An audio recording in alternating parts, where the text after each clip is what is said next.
Yeah, and we do it always like this. We do it in an open way. We have no list of questions. Yes. And we always ask our talking partners first to introduce themselves and to tell us a bit about where you come from, what your background is, and also about the relationship to this place, your thoughts and feelings about this place. And the last question is always the question about utopia, about a personal utopia, for this place, for the whole world, for whatever. But let's first start maybe. Okay. I was born in Israel, then what was Palestine, in 1939. My parents came from Greece. My mother as a child in the middle 20s, and my father in the early 30s, and they married here. They both came from Salonika. They were born in Salonika, and they were speaking Spanish. This is a Jewish language of, and I was born here, and I stayed here all my life in Tel Aviv. I was born in Tel Aviv. תראי, יש לנו בעיה, מותק, יש לנו בעיה בגלל השיעול, אם את יכולה לשבת במטבח.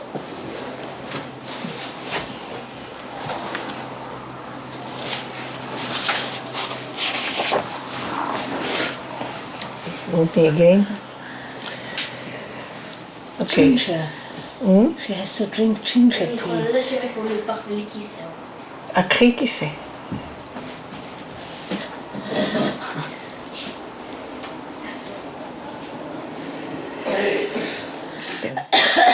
כולנו מסתעלים. זה מדבק, הסול שלך מדבק. כן, I'm so sorry. Me too. So I have to start with... No, just go ahead. So I was married in 64. I have two sons, and they are married now, and they have children of their own. I have 5 granddaughters and grandsons. She was one of the... She is one of them, exactly. You're taking care for her now. Yes, exactly. That's really helpful. And in the 70 last days of 71, beginning of I heard something.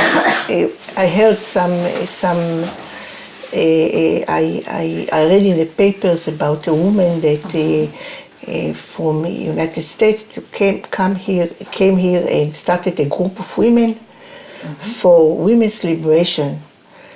And I very much was excited about it. I didn't know much about it, but it was really in a good time for me because I felt very much trapped in the marriage, and I didn't feel.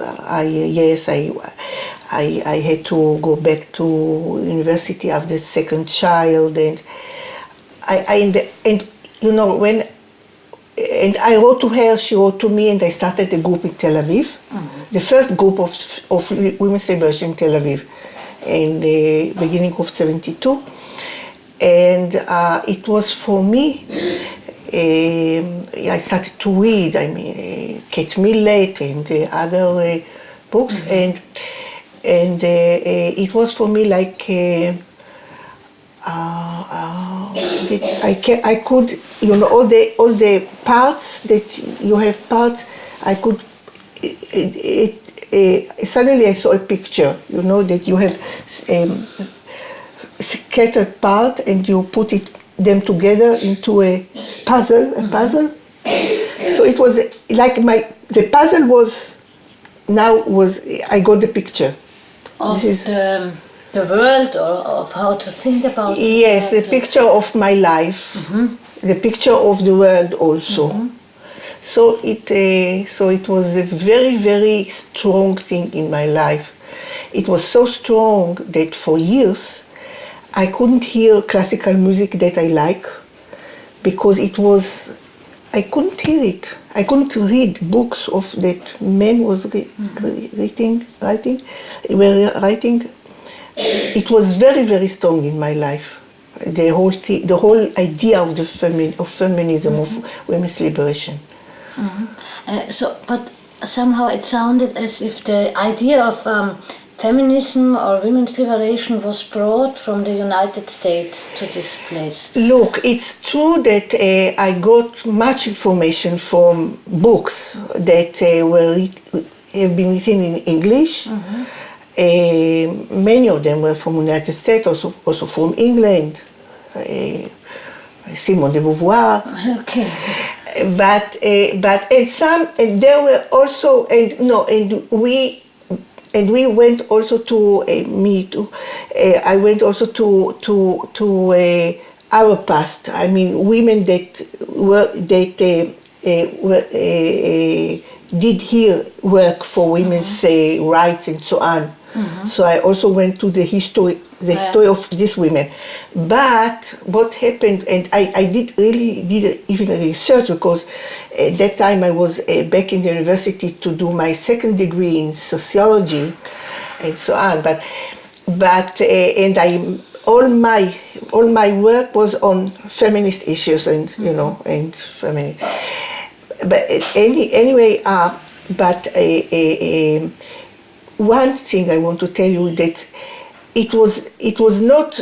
It's true that it was kind of with American thinking and so on, but it had to pass my own translation as being a woman that was born here and speaking Hebrew. So it was not the same. This is one thing.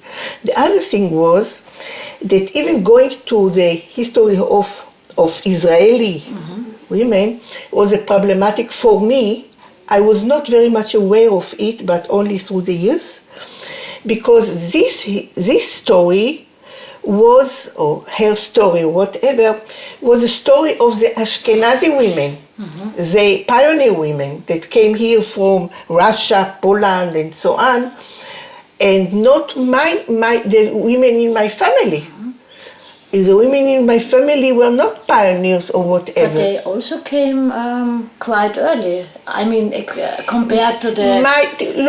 My mother came as a child with her father that was he made commerce. He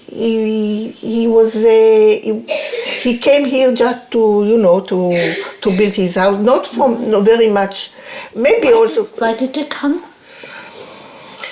I know why my father came. He came because in Greece they wanted to quote him to the Greek army. Okay. So they came here. Okay. And already one of his brothers was here.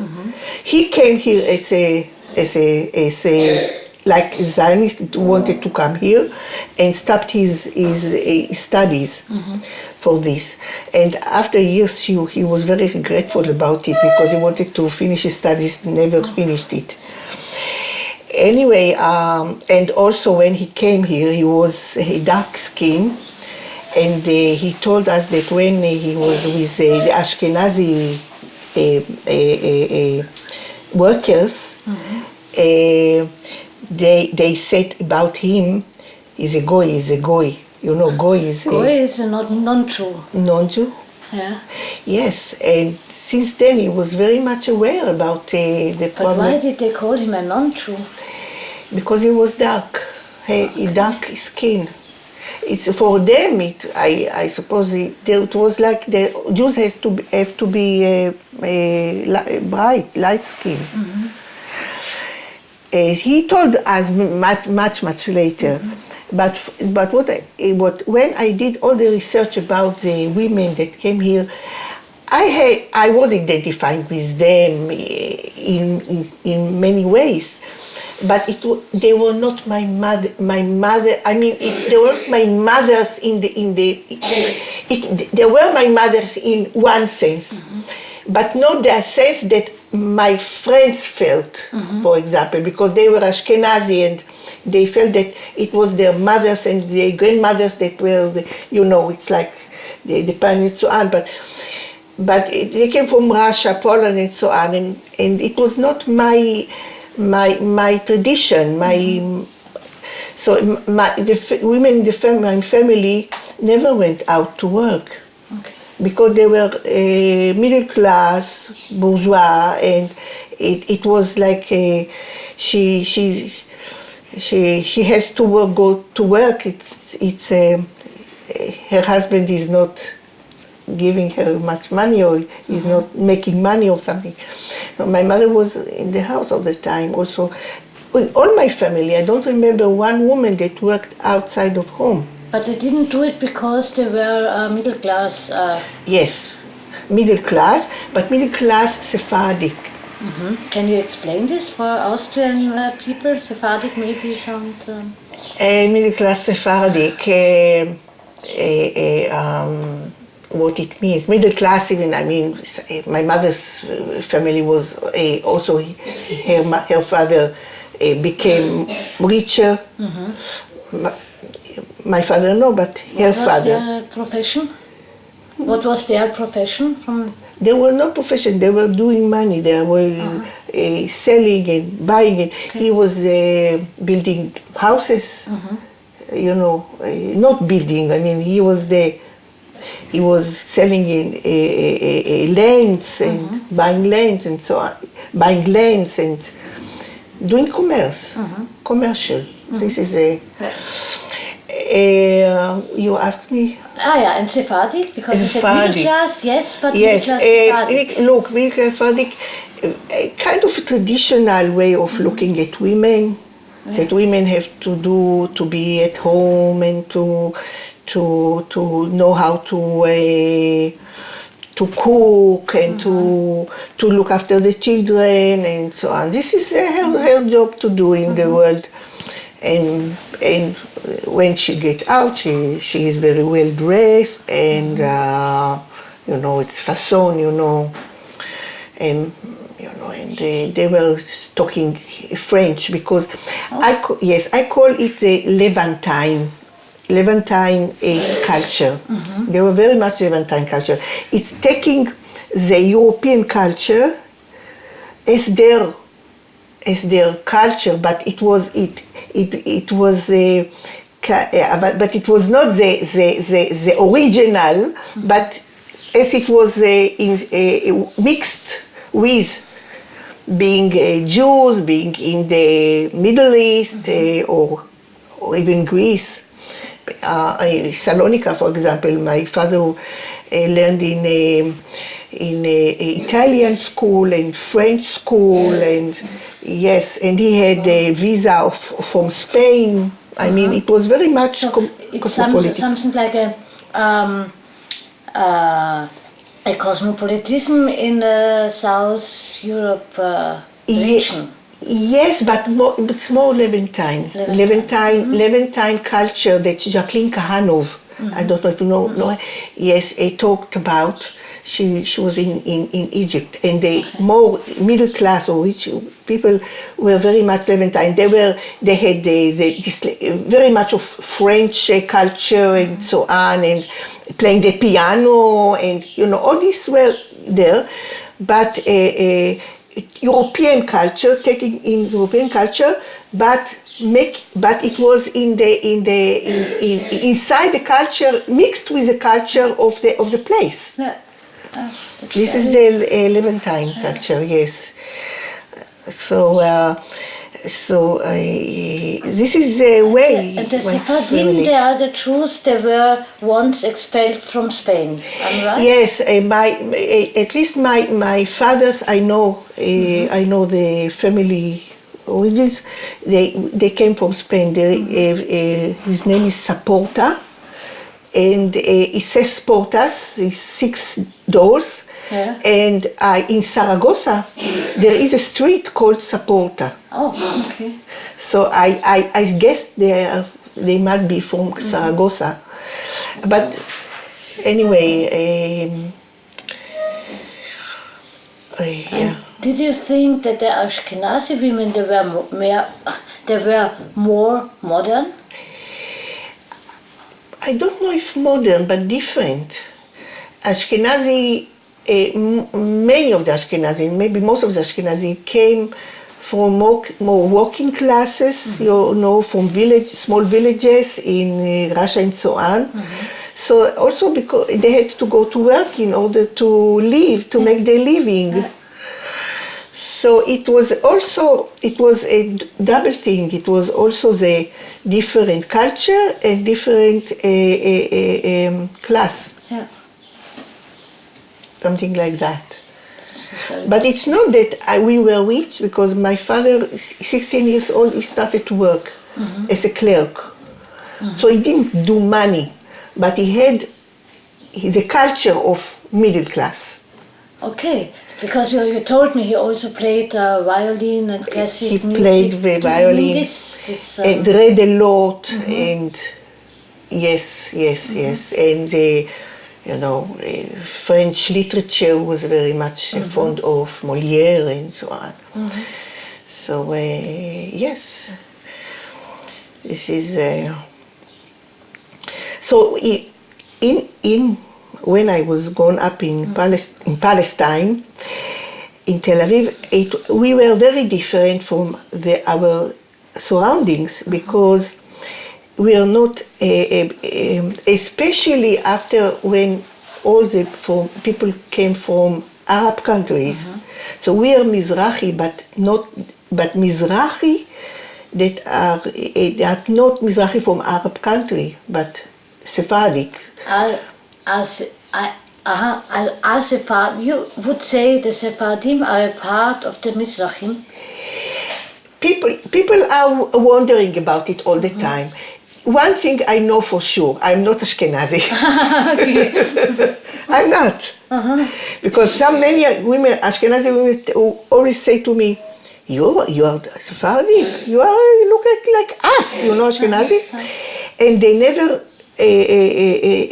treat me as a Mizrahi. Never. So and as a Sephardic, we were a minority inside the minority, you know. Okay. So there were Arab Jews surrounding, and inside you from South Europe were a minority. No, it's not South Europe. Inside the Jewish community,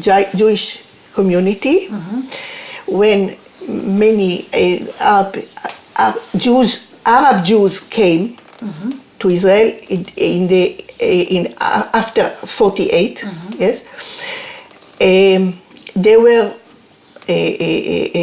many of them, half of the population became half of the population. So we became a minority of the minority, because we are not Ashkenazi, and also not Mizrahi, but not from Arab country. But many people would say to me, "No, you are not really a Mizrahi because you came from South Europe," as you said. So this is the feeling of minority accompanied me all my life. It sounds like this, yes. Yes, I mean minority from two sides. One minority because it's not the hegemonic culture. Our culture was different, and I was ashamed when my parents spoke with each other in Spanish. I was ashamed because it was not Yiddish. Yiddish was most acceptable.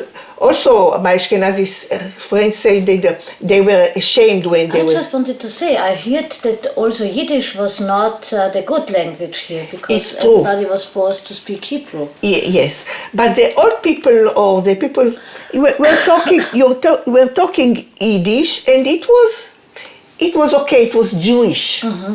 But the Espanol was something different. Ladino and Ladino. Espanol, the Ladino same? is the same. Okay. But Ladino is not the original word. The Espanol is the original word for what it is called now Ladino. I knew it's a kind of language from the Sephardim. it's a jargon that came out from a very old Spanish language. You know, because they brought the language when they were expelled from Spain. So they brought that language, and it became with some Hebrew words, some Turkish words, you know, from some Greek words. And you still speak it? Look, what happened was that when we were born, I was born as a Sabra.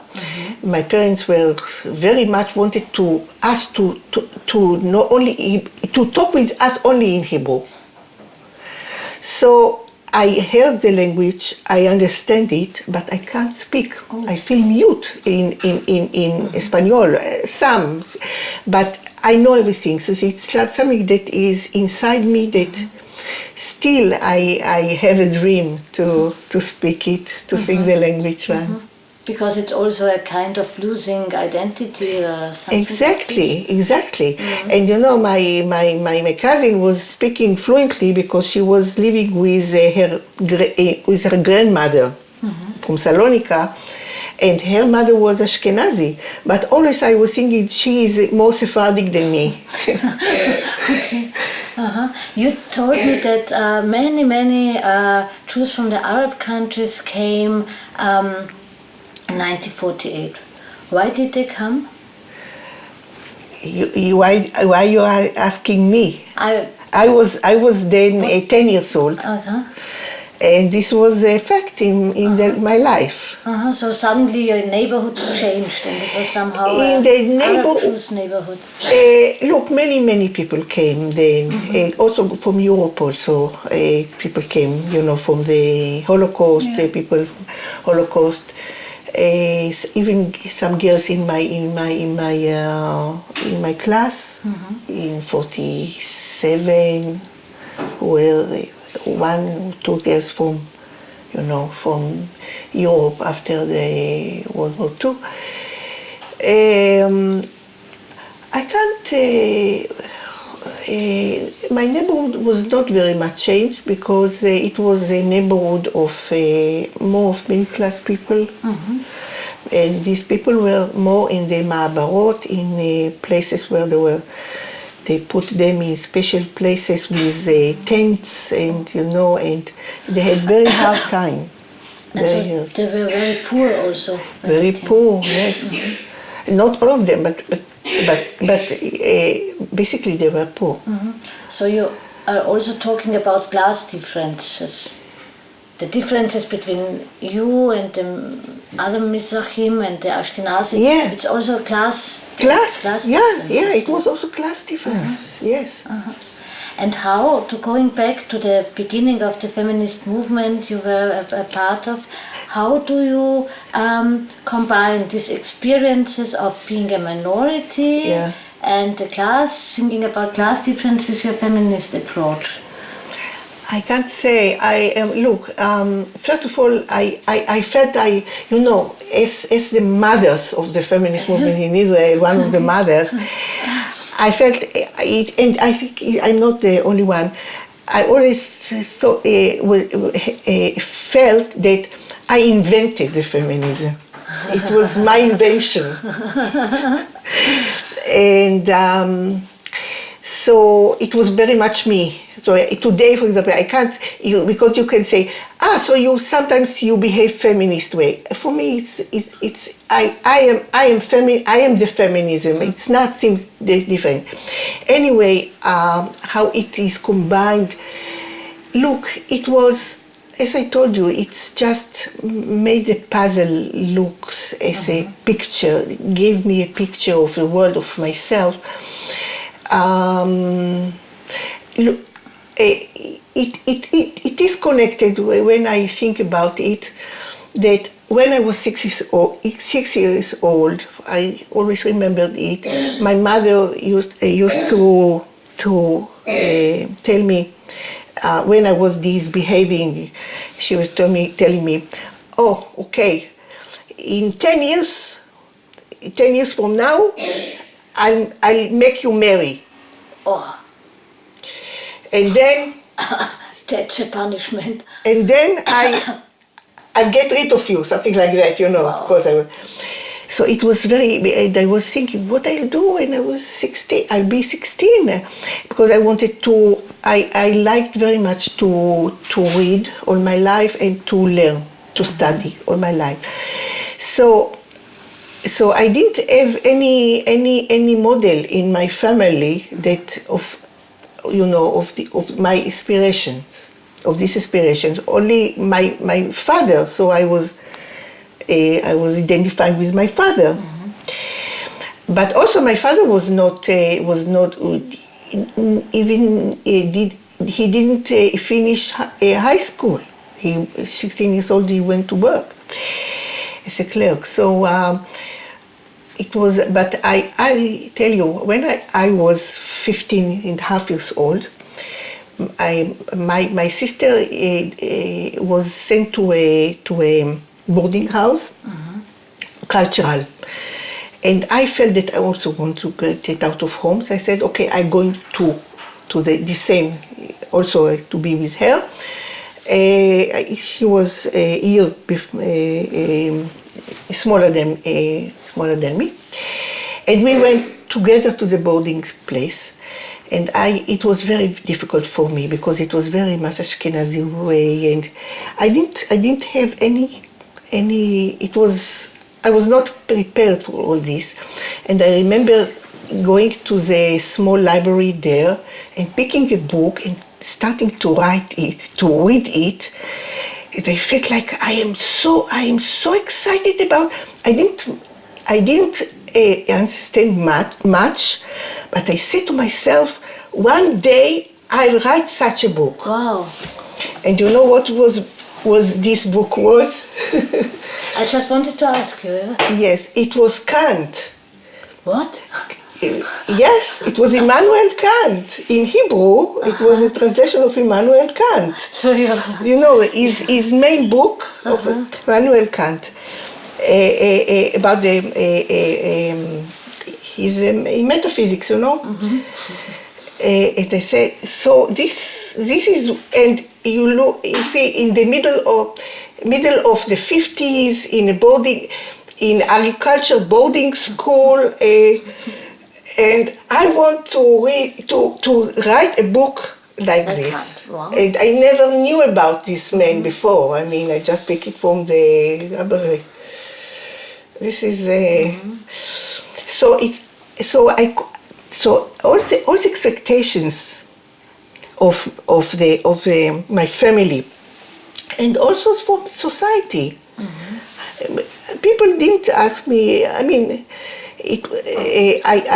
When I married with we were both students, mm-hmm. but he started to go further than me because I had the first child, and then, like it always. And then the second child, and then I decided I already made my first degree in philosophy, but I had to do it in psychology, and then I went to sociology to make a second degree, but I had to make to accomplish also the first degree of sociology. So this and this was he had to do his career and so on, and mm-hmm. and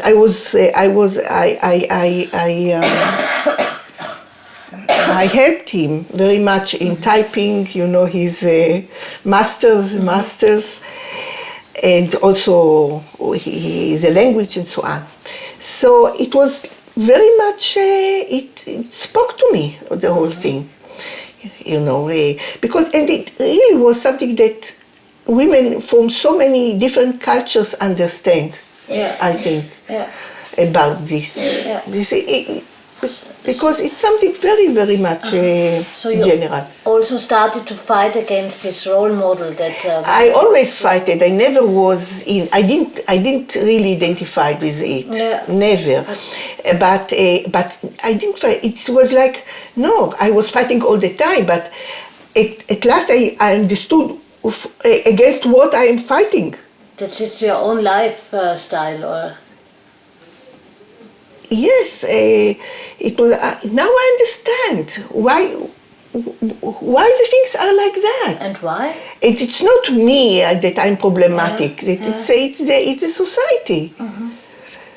Do you think that it was in this Israeli society or in this Israeli Mizrahim society, it was more like that than in the, or it was more problematic for women to build up their own life? I don't want to do generalizations, but for my Ashkenazi, also there were stories similar, but still many women talked about that their parents.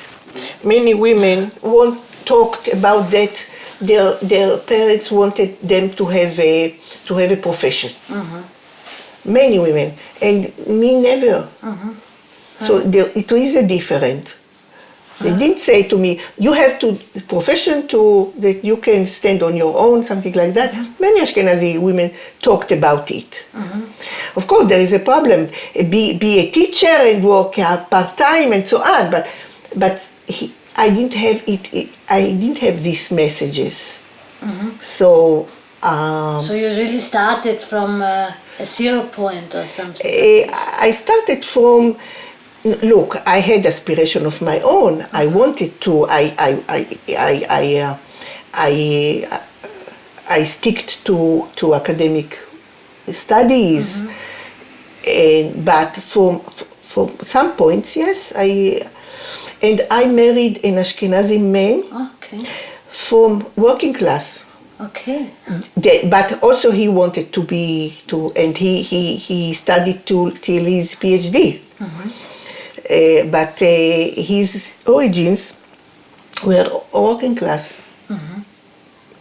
So it was also difficult because we were really from different backgrounds. Do you think that women, I mean, it's a maybe strange question, it just popped up in my mind. Do you think, in your example, that women from the middle class, they are forced to stay at home in a very traditional way, but they are from the middle class, and men from the working class who also have usually no possibilities to go to university, they have something in common? Because for both of them, university is a maybe strange place. I was wondering what is common with me and my husband, my partner. Yes, we both wanted very much to. The studies were very much important to both of us, and we wanted to succeed. To go on and to study and so on. But nevertheless, you helped him to be successful, and I helped him to be successful, and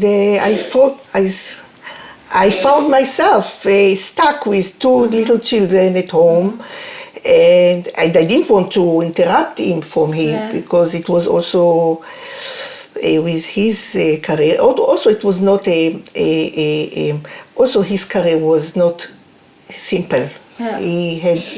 It was long years that he did it, because I think maybe also because his background that is not, very, very smooth like it took, but and in the middle time he had to work also in the university as an assistant and so on, and and we had wars. 67, my first one was 1 year old.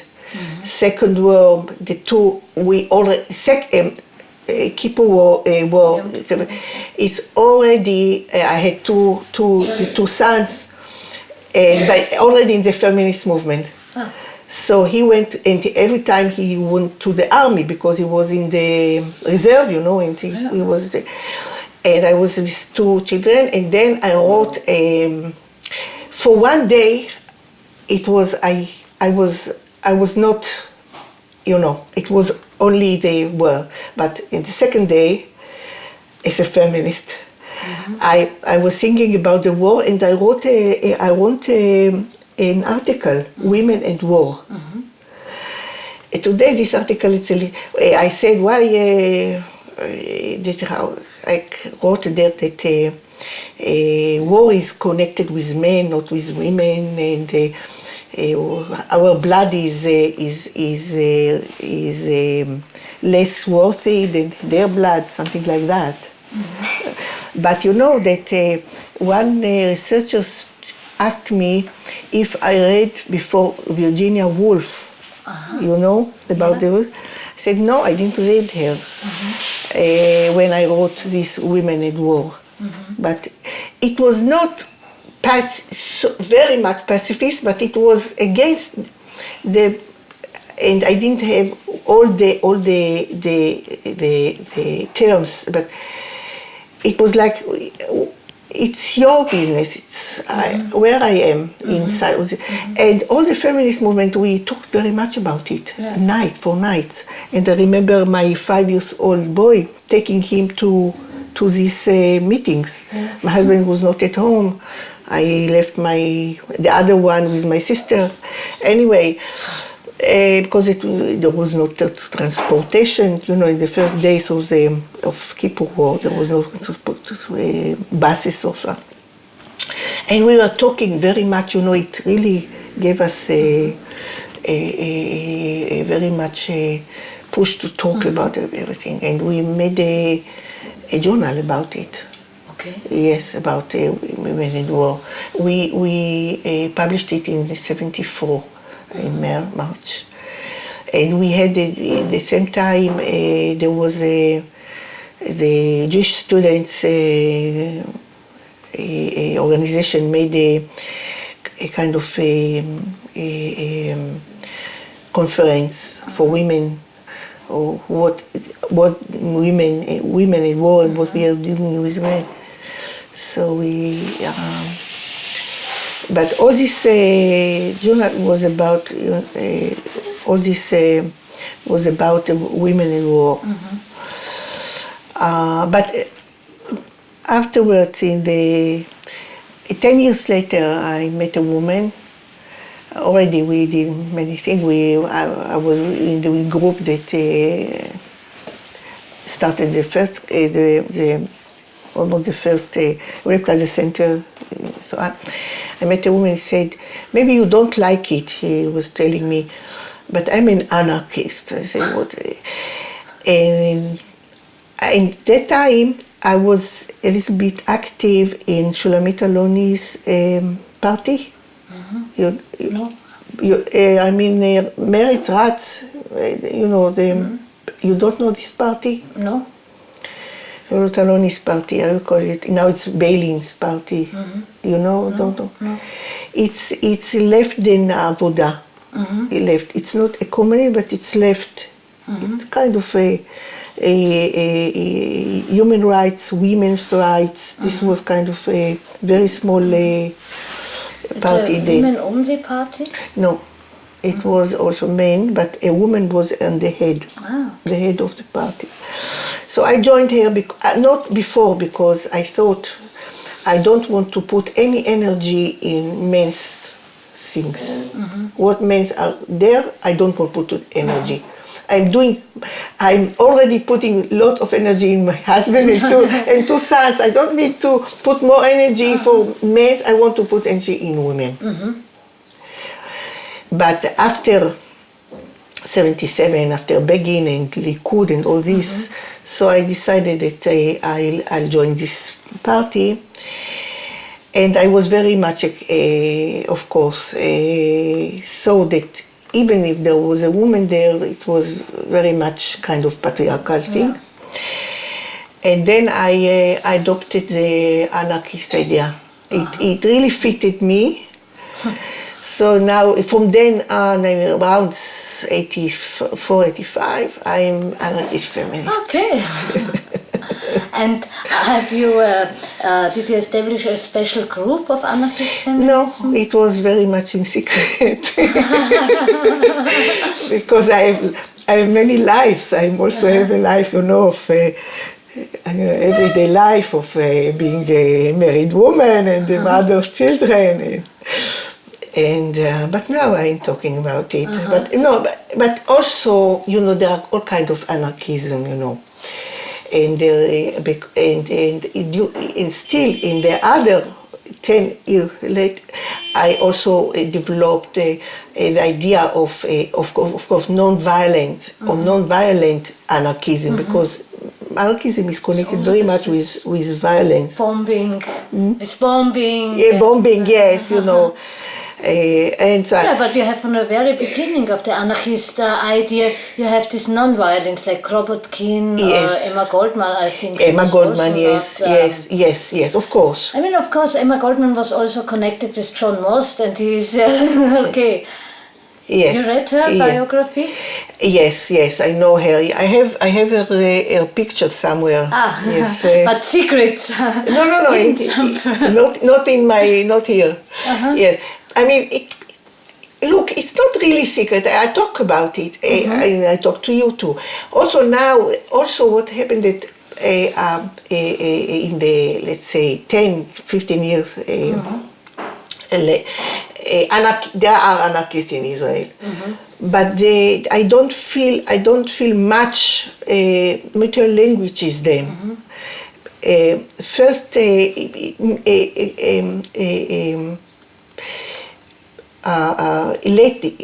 more lately, a lot of ageism. Everyone that is over 60 is not,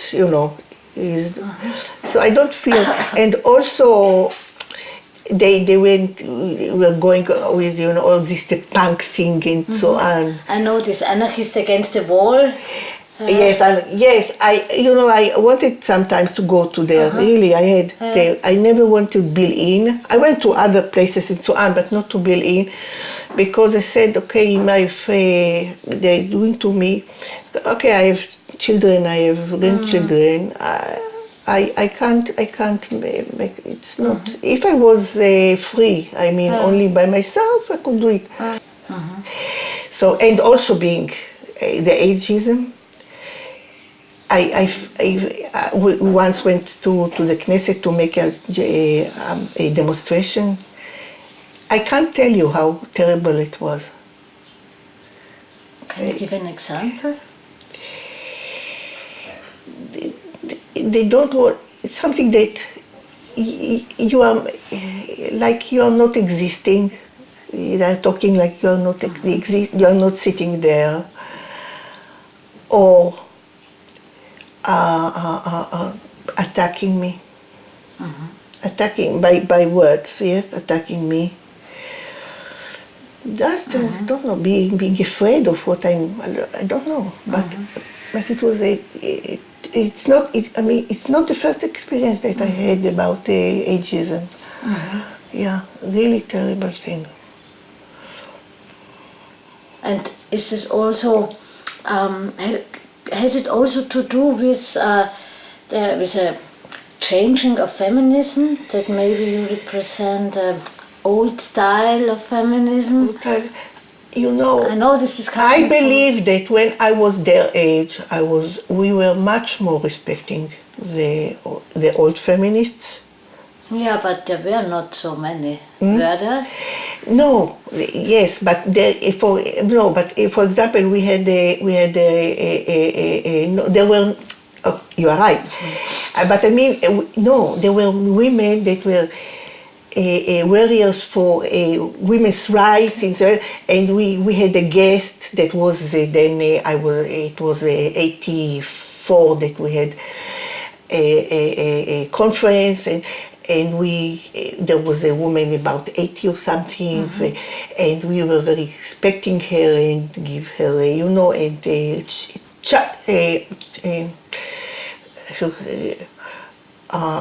not challenge, give her much respect, Yeah. cherishing her. And here is, I mean, I don't, you know, when I come, it's like, but yes, I don't know what they think. What these women are doing here? She did enough in her life. She has to stay at home now, or in, I don't know, something like that. It very much felt isolated, and I had a few, some 2 or 3 women there that I are think my this is friends, really a problematic but very important issue in a feminist approach, because you always feel that the examples, women they did something, they are missing. And Yes. now you have examples, but you deny them, you can't you deal can't with this. you can't take him in. And this is really... No. But I think there's no so much difference between what you are talking about, your place, and what my... Really? It's the same thing in... I think so, yeah. Yes, I mean, there are not so many discussions about it, but there should be. Yes, I think so. Also, there is a woman called Barbara McDonald. She wrote a book called Look Me in the Eyes. And I found this book years ago, maybe more, almost 20. And it was very, very... and I saw her in Beijing when we were in 95. She already passed away. He was, and she wrote it as ageism in the feminist movement. She was a lesbian, and when she had to go to in a march, they would talk to not to her but to her friend that was her mate much younger, and tell her, do you like to be in the beginning, that your you know, that you can in front of the march, because you know the old is to not to. I have one because Friedemann showed me we have not so much time left, so I have one other questions. In your feminist groups or movements, are the Jewish women only, or are there also Arab women that are not Jewish, and how do you deal with this? Okay, I think because of the patriarchal way of doing the things here in Israel, whatever, we have been always isolated from Palestinians. It took me years to have friends, or to get connection with Palestinians. So you wanted it? It was your desire to come together somehow? It's not wanting. There was my granddaughter don't know one Palestinian.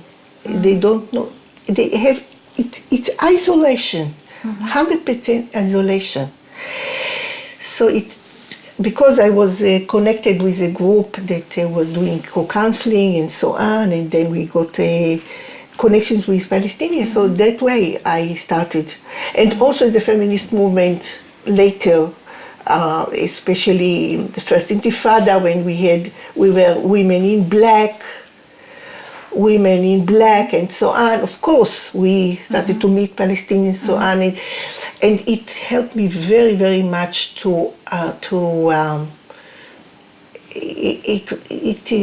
very much to understand, but many years to understand the deep pain that Palestinians have.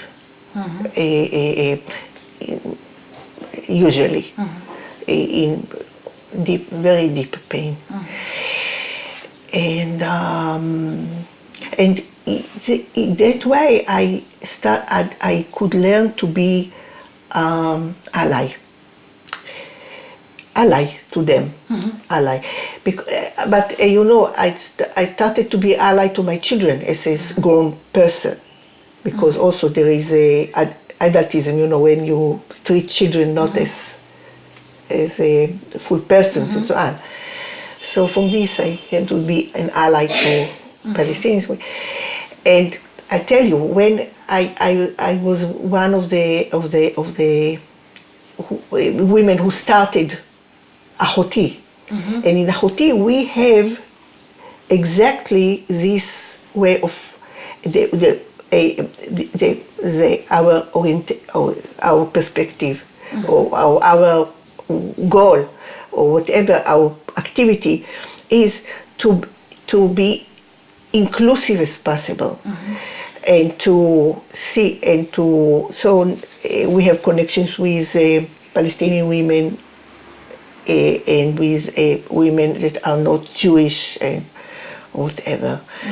And this is really something that is very much contradict the big feeling, the feeling of isolation. I think this isolation is not only patriarchal, it's also Jewish. Because it came from the Jewish, this I know, I learned about it. It came from the Jewish experience, that they were always have to be for their own, around them, people who were not in their country and so on. So the isolation feeling. It's very deep in the consciousness of Jews. And in their hearts, the way they see themselves in the world. So they brought the isolation to here. It's a very interesting thought. Yes, it's not my thought, but it's yes. I learned about it. Now I ask you about your utopia. Your utopia. Your personal utopia for this place. Look, my utopia is anarchist feminist. Yeah. Okay, I just wanted to say, what is your anarchist feminist utopia?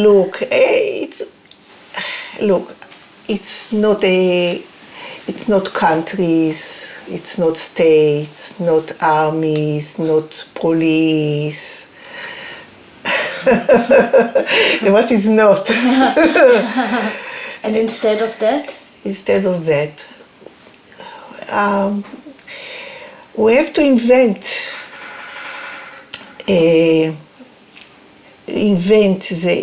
this social life that are not that are really suit for people, for human beings. Suit for human beings and what we are into, and first and also to see ourselves in that way.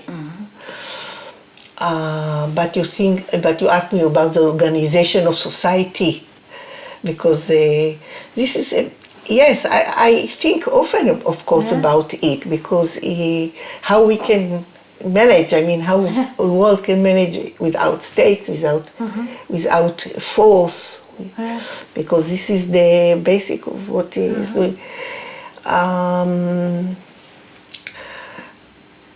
Look, in Ahoti, for example, we are doing something, in the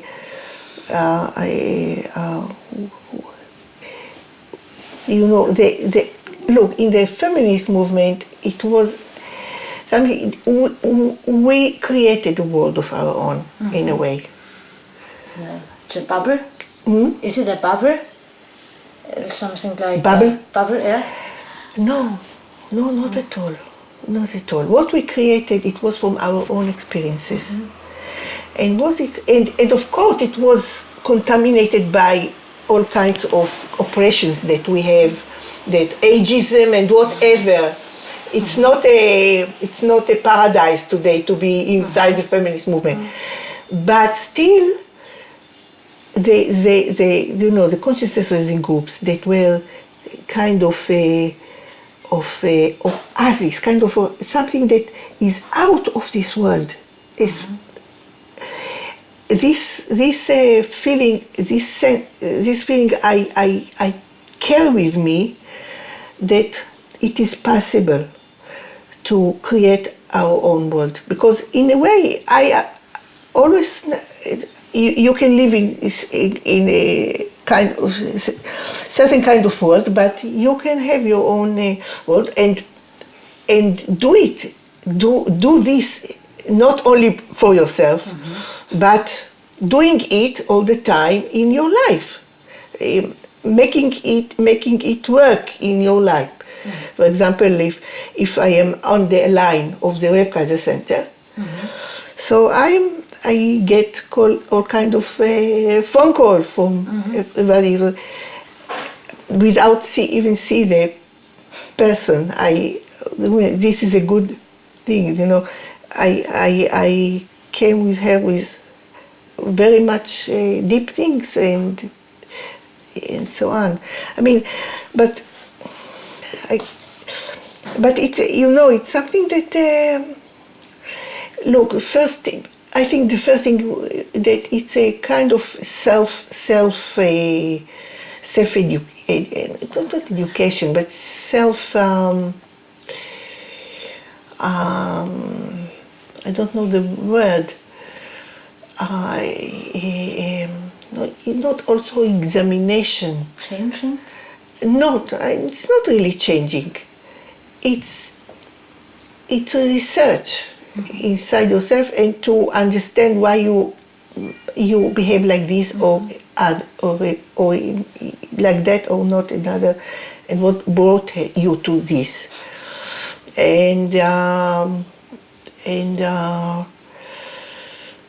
So I can't tell you, yes, we can live in communities and so on and so on, but it's not simple. It's not simple but the idea is that you can create another world.